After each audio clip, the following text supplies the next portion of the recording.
mga amigas. So, natatalaga karon no? Naglingkod-lingkod lang ta, chill-chill lang ta. Kay medyo, kapoy kay sige barog-barog kaya naglain na tong lawas. Medyo isipon sa ko guys, medyo, mo nang, kanang, ganahan po ko maglingkod-lingkod karong adlaw. So by the way, before ta mag-start guys, please don't forget to click on that subscribe button and don't forget to click that notification bell as well para sa mga update mo sa tanan natong mga videos nga i-upload diri sa YouTube. No, naaday ko pud sa Facebook sa at Badiha Kabay, same sa tuang sa Instagram, and just recently sa Twitter.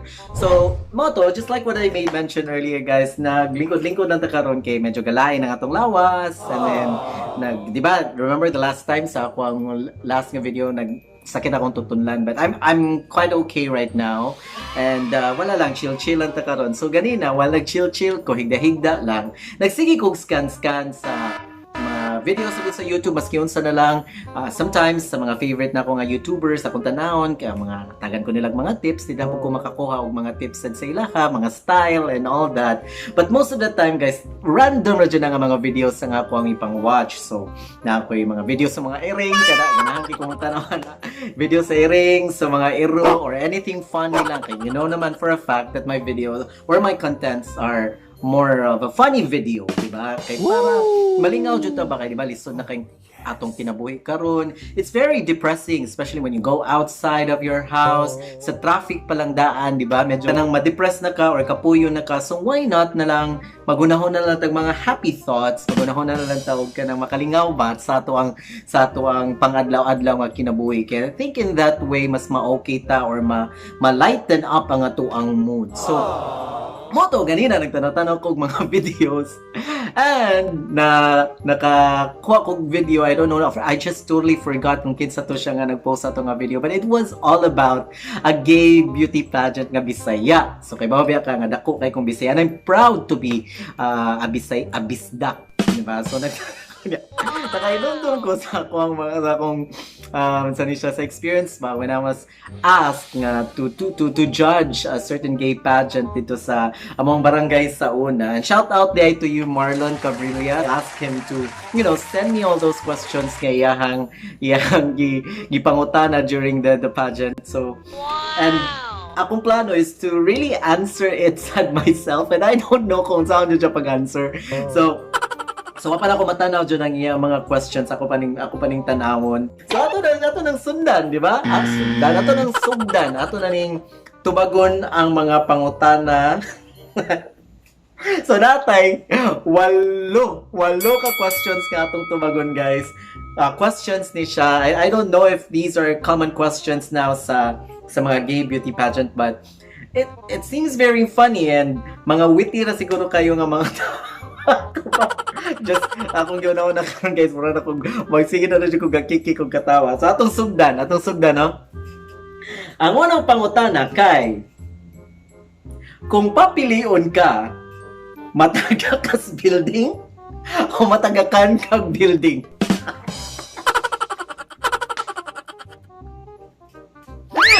Halak ka. I believe matagakan kong building or mataga kus building, either way siguro sakit dyan na or masing mayataf ka diretso, no? Kung matagakan kag building or mataga ka sa building. Pero siguro for me, I'd go for disorasira, no? Kada lang, ato ko sa matagak sa building kana. Dili balik. Dili ko ana. Ato ko sa matagakan kog building. Pagbasin siguro ba, the reason why ako na siyang pilion na lang over sa matagak sa building kay at least, kung matagakan ka building, nagbarog ra ka, basing happy kay ka at that very moment, and then, di ka natagkatagak yung building, at least, nayataf ka nga, happy ka before ka natagakan. Oh my God! Amot na lang, bitaw, no? Kung kamo may pangutanon, matagat mo sa building, or matagakan mo sa building.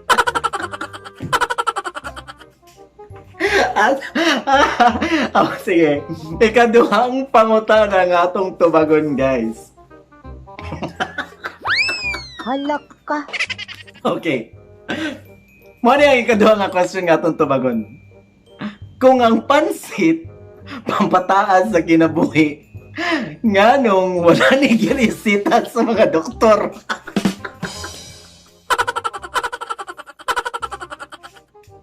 Bitaw tinuod, no?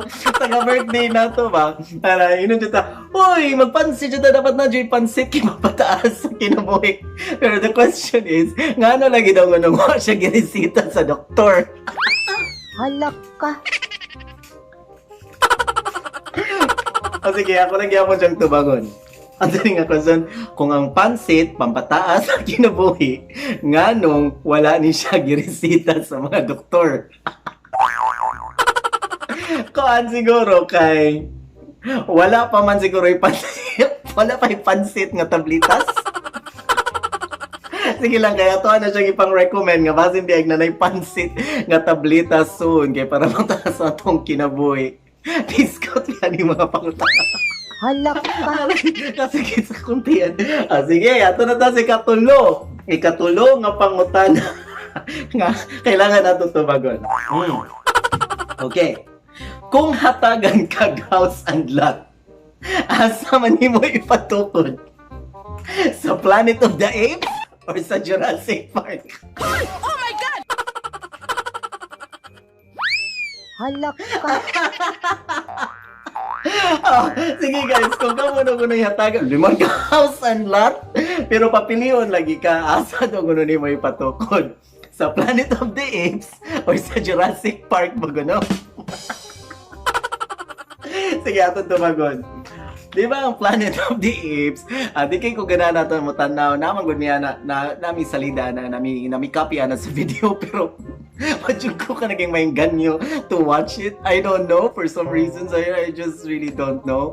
Pero, sa Jurassic Park, kitsa sa ganan mo po yun dito sa Jurassic Park. Nakalaga yung mga dinosaurs. Well, sige, ato lang yapong tubagon kini ni Saan. Ako ni siyang tubagon tanan. Kung mapiliun ko, ato na lang siguro ko sa...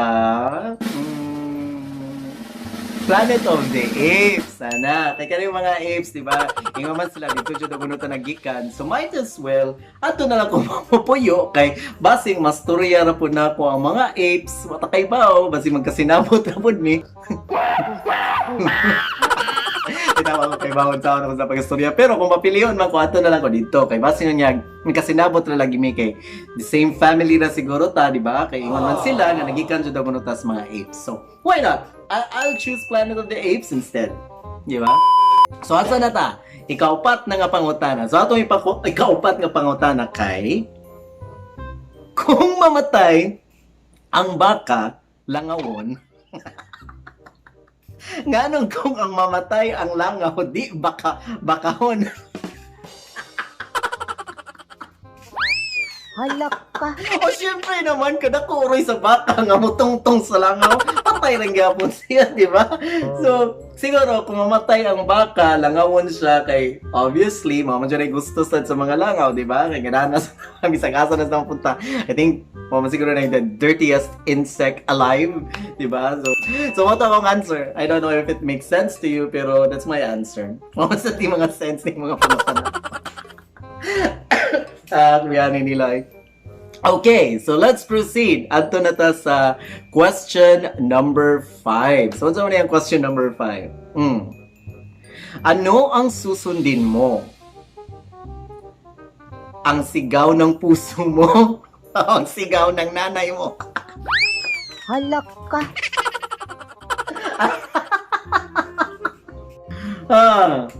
Para na ako, guys, no, kaya I'm a family person. I always, think about my family all the time. Diba? English to. I always think about them. So, I think sa sigaw ng nanay mo na lang, kaya diba, kung magsyagit sila, basing na naslay ng lagot or naslay mga sakit, na feel nga mga sakit and all that. So, mas ma-affected ko ana kaysa sigaw sa ako ang puso. Tinood eh.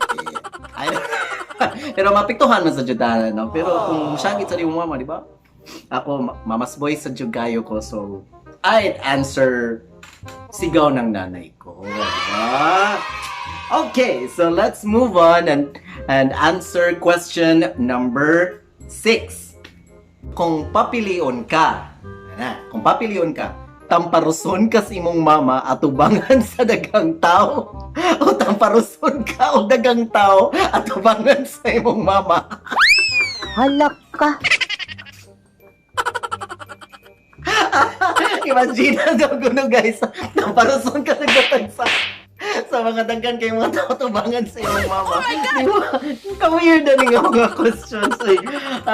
Well, kung taparuson kasi mong mama tubangan sa daghan kay tao, grabe dyan na nagkaka-wow, di ba? Pero kung tamparuson sa daghan kay tao tubangan sa imong mama, dili ka magdagot sa imong mama? Dito na maglibog ko kung asa ko ani. I think, ibaw na ko sa kong answer. Mas ganahan ko or akong piliyon nga tamparuson na lang ko sa akong mama tubangan sa daghang tao. Okay?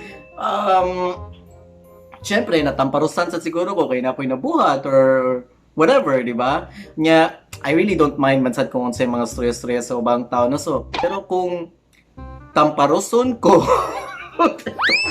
Halak ka. tamparuson ko og daghan kay tao at tubangan sa akong mama, kana masakitan sa jud akong mama, di ba? Imagine na gud daw kuno tamparuson kag daghan kay tao tubangan sa imong mama. Masakitan jud imong mama, di ba? Or anyone siguro masakitan imong friends or whoever man. So, I'd rather choose at tubangan or tamparuson kog daghang tao tubangan sa akong mama. Yeah, kaya answer that. Okay. So, second to the last nga question. Ang question kay pwede bang di mag-coffee sa coffee break? O kanina, nakita rin ako sa Facebook, guys. Nga nindot kayo siya answer, no? Iyon siya, nga kung di ka mag-coffee, pag-coffee, kung gano'n ka mag-coke, pag-coke! Dito, lingaw kayo to siya nga video ba? So, yeah, very impressive ang iyang answer. Anyway, so, ato ning tubagon ang kinalasan nga pangutana. Do you believe that there's something for you at the metro? So katawa na kasamutan ni guys. So ang tagline na ng Gaisano Metro kay there's something for you at the metro. Do you really believe that there's something for you at the metro? Bitaw no? Dili ko mo to.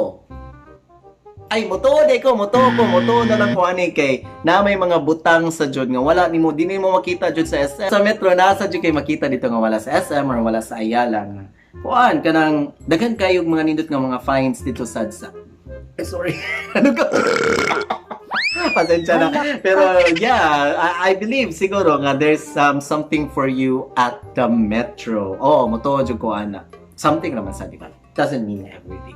So anyway, don't forget if you're new to my channel, don't forget to subscribe and hit that notification bell. Don't forget to like this video if you like it and share it with your friends or to your friends kay para sa malingaw pud sila.